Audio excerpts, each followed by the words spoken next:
Senator Kennedy from Louisiana is recognized. Thank you, Mr. Chairman. Mr. Secretary, the Biden administration has operated as Iran's best friend, hasn't it?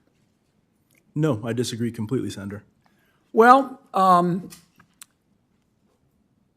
Iran sold Iraq $10 billion, not million, $10 billion worth of electricity, but Iraq couldn't pay them because of our sanctions against Iran. Biden administration waived those sanctions, didn't it? Senator, so that Iran could get $10 billion.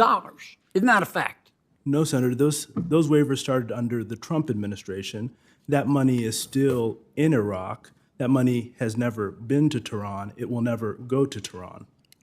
The first waiver was on July 2023, wasn't it? Senator, I believe those waivers started in 2018. The first waiver that the Biden administration did was July of 2023, wasn't it?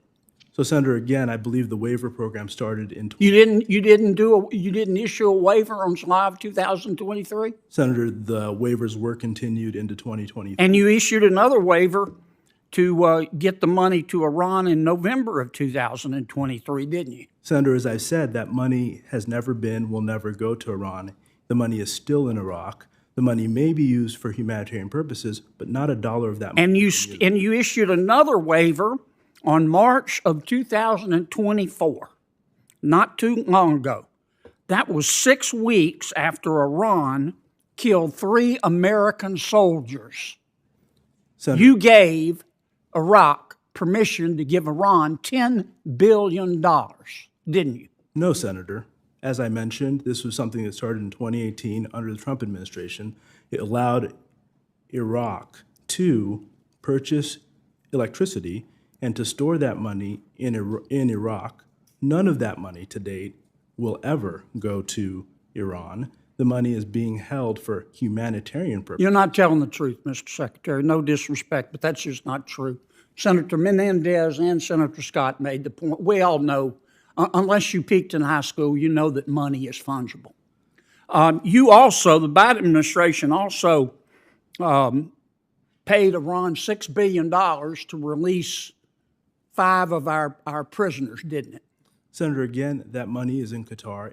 None of that money has been used. It hasn't been moved. And as I said earlier, while money is fungible in the United States because we care about our people, it's not fungible for the Iranian. So the money's in Qatar, in a bank in Qatar? Yes. Now, what do you think? Who controls that bank in Qatar?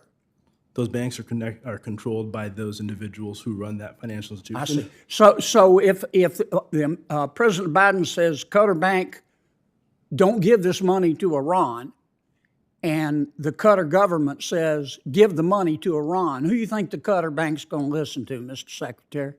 So, Senator, those banks in Qatar value greatly their ability to have a relationship with the United States because that's how they make money. Do you believe in the tooth fairy? Ultimately, if we cut off those banks, they will no longer be able to make money. Do you believe in the Easter Bunny?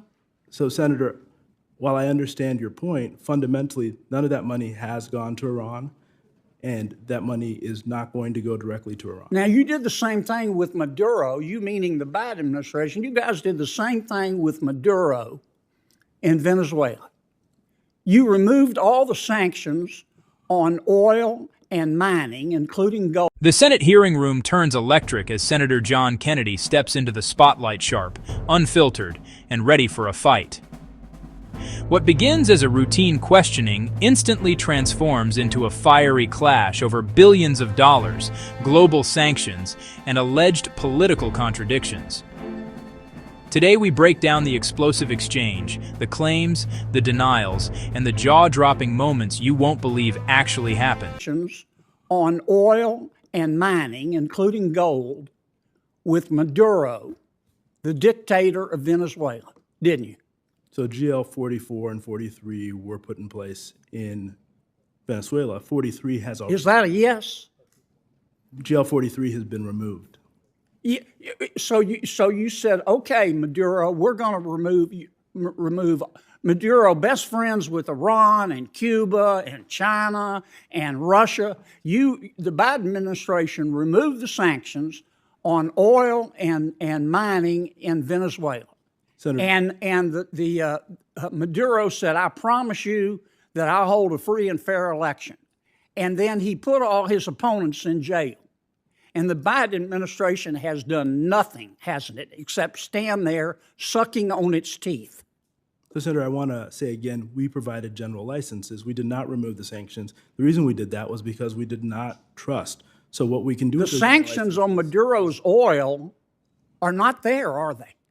General License 44, which gives permission for the sale of oil, expires on April 17th, which will then put those sanctions back in place. We did not remove the sanctions. We provided general The license. problem you folks have is that you want to quote Socrates in the middle of a bar fight. Iran is not our friend. Venezuela is not our friend. President Biden keeps giving them money to buy weapons to try to kill us. Senator, we Do you put not 500 understand that? sanctions on the Iranian regime. We have not allowed $1 from Qatar or from the Iraqi electricity fund to flow to Iran. That's just not true. Senator Menendez explained that to you. The money, How can you be that obtuse? Senator, as I've said, our goal is to make sure that we take every action to prevent Iran's destabilizing activity in the region. We're going to continue to go after Iran's sale of oil and try and limit their ability as best we can using the tools that you've given us. I'm here before the Senate asking for additional tools that will allow us to continue to do that. Okay, you saw Senator Kennedy made your point. Senator Warner from Virginia is recognized. Now, hit that like and subscribe button so you never miss the biggest political showdowns happening in real time.